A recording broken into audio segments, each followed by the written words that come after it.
അർദ്ധവിരാമത്തിന് ശേഷമുള്ള ബ്ലീഡിംഗ് അഥവാ post menopausal bleeding.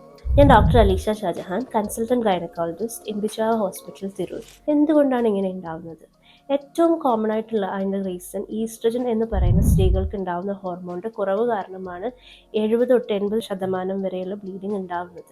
അതല്ലെങ്കിൽ പിന്നെ ഉണ്ടാകുന്ന കാരണം ചെറിയ ചെറിയ തടിപ്പുകൾ, പോളിപ്പ് എന്ന് പറയുന്ന പോലെ ഗർഭപാത്രത്തിൻ്റെ അകത്തുണ്ടാകുന്ന ചെറിയ ചെറിയ തടിപ്പുകൾ. അതല്ലെങ്കിൽ പിന്നെ ഉണ്ടാകുന്ന വളരെ പ്രധാനപ്പെട്ട ഒരു കാരണമാണ് എൻഡോമെട്രിയൽ ക്യാൻസർ, അതായത് ഗർഭപാത്ര ഭിത്തിക്കകത്തുണ്ടാകുന്ന ക്യാൻസർ. അതിന് വേണ്ടിയിട്ടാണ് നിങ്ങൾ ഏറ്റവും അടുത്ത ഡോക്ടറെ കാണിക്കാൻ പറയുന്നത്.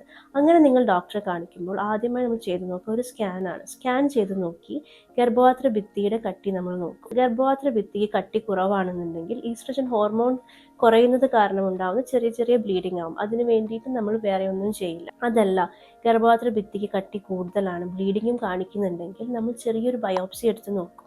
ബയോപ്സി എന്ന് പറയുന്ന ഒരു സർജറി അല്ല, അത് ചെറിയൊരു പ്രൊസീജിയറാണ്. നമുക്ക് OPD ചെയ്യാൻ പറ്റുന്ന അല്ലെങ്കിൽ ലേബർ റൂമിൽ ചെയ്യാൻ പറ്റുന്ന ചെറിയൊരു പ്രൊസീജിയർ. അത് ചെയ്ത് നോക്കിയാൽ ക്യാൻസറിൻ്റെ ചിലപ്പോൾ വളരെ ഏർലി സ്റ്റേജസിലായിരിക്കും ഇങ്ങനെ ബ്ലീഡിങ് കാണുക.